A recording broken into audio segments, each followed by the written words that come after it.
আসসালামু আলাইকুম বন্ধুরা, কেমন আছেন সবাই? আই হোপ সবাই অনেক অনেক ভালো আছেন। আমিও আপনাদের দয়া আল্লাহর অশেষ রহমতে ভালো আছি। এটা শুক্রবারের রান্নাটা, শুক্রবার দিন নের জন্য রান্নাটা বৃহস্পতিবারই করে নিছি। প্রথমে বেরেস্তা বানাচ্ছি, তারপরে এই যে আলুগুলা ভেজে নিচ্ছি, তারপরে এই যে মাংসের ভিতরে একটা খাসির মাংস, আদা রসুন পেঁয়াজ আর বেরেস্তা দিয়ে মাংসটাকে মাখাইয়া রেখে দেব আধা ঘন্টার মতন। তারপরে রান্না করতে হবে। দিয়ে দিচ্ছিলাম প্যাকেটের কাচ্চি বিরিয়ানি মশলা, তারপর ভালোভাবে মেখে নিব মুথে। তারপর আধা ঘন্টা রেখে দিব রেখে দিয়ে বেরেস্তা আলু ভাজি ওটার ভিতরে দিয়ে দিব প্রেশার কুকারে দিয়ে, তারপর মাংসটা রান্না করে নেব। এই তো, কারণ শুক্রবার দিন গ্যাস থাকে না, তো সেজন্য বৃহস্পতিবার দিন রাত্রে রান্না করে রাখছি। শুক্রবারে গ্যাসের অবস্থা খুবই খারাপ থাকে। শুক্রবারের যে গ্যাস থাকে তাদের রান্নার মতন অবস্থা থাকে না, মাংস তো দূরের কথা। সকালে শুক্রবার একদিন বন্ধ পাই, বাচ্চা কাচ্চাদের স্কুল থাকে না, এই জন্য ঘুম থেকে উঠতে দেরি হয়। তারপর নাস্তা বানানোর পর খাইতে 12টা বেজে যায়।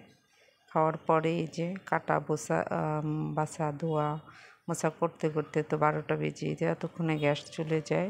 কিন্তু এটা হলো শুক্রবার দিন দুপুরের অবস্থা। এই যে প্রথম পানি গরমটা দিয়ে দিলাম, দিয়ে সব মশলা দিয়ে দিব। আজকে একটু কাচ্চি বিরিয়ানি করবো, সেজন্যই সব প্রস্তুতি। রান্নার আগে যে ভাণ্ডকুণ্ডগুলা সব পরিষ্কার করে নিচ্ছি, নিয়ে এগুলো এখন মেলে দিয়ে, আর ওদিকে চুলায় গ্যাস খুবই কম ছিল, যার কারণে পানিটা বসাই দিয়ে আসছি। এই তো থালাবাটিগুলো এখন গুছায় রাখবো, সকালে ধুইছি, ওগুলোর গুছানো হয় না। এই তো এখন পানি ঝরছে, রান্না করতে গেছি, সব এলোমেলো, সেজন্য এখন সবগুলো র্যাকের মধ্যে গুছায় রাখবো। মেয়েদের কাজ শুক্রবারে কি, শনিবারে কি, আর সোমবারে কি। শুক্র শনি সোম 7 দিনে একই অবস্থা। ছুটি বলতে তো কিছুই কোনো দিন হয় না। আর মাঝে মাঝে বাইরেতে নাস্তাটা কিনে খাওয়া হয়।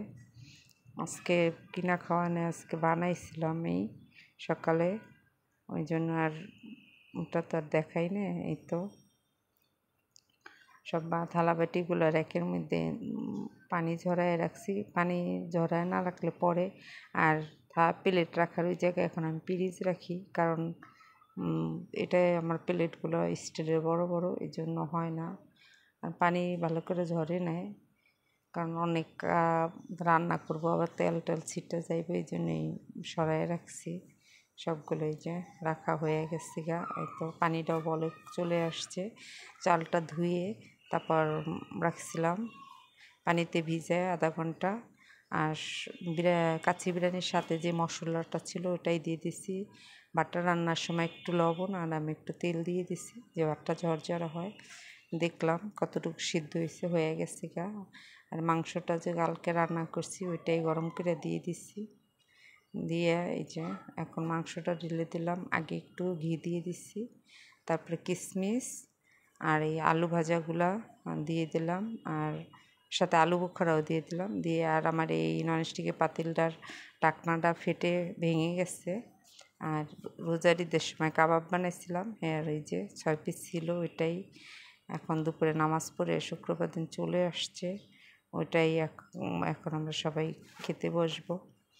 এই তো সব খাবারগুলো দিয়ে দিতে আসি। আর এর ভিতরে মাঝখানে মেহমান আসছিল, হঠাৎ করেই দমে দেওয়ার 10 মিনিট পরেই তাড়াতাড়ি আদা সিদ্ধটাই মেহমানকে খাওয়াই দিছি, তারপর আবার দমে দিয়ে দিছিলাম। এখন খুব ভালোভাবে সিদ্ধ হয়ে গেছে আর আমরা আবার খাওয়া দাওয়া খাইয়া আবার এক জায়গায় যাবো। ননাসে আসছে, বড় ননাসে দেবরের বাসায় আবার যা আসবে একজন, তাদের সাথে দেখা করতে আমি আর ওর বাবা যাবো, ছেলে মেয়ে যাবে না। এই জন্য খাবারটা তাড়াতাড়ি খেয়ে নিই। 2টা বাজে নামাজ পড়ে আসছে, আসার পরে আবার শশা ছিল না, ওগুলো নিয়ে আসছে কাইটা এখন আমরা খাইতে বসছি সবাই। খাবারটা শেষ করব।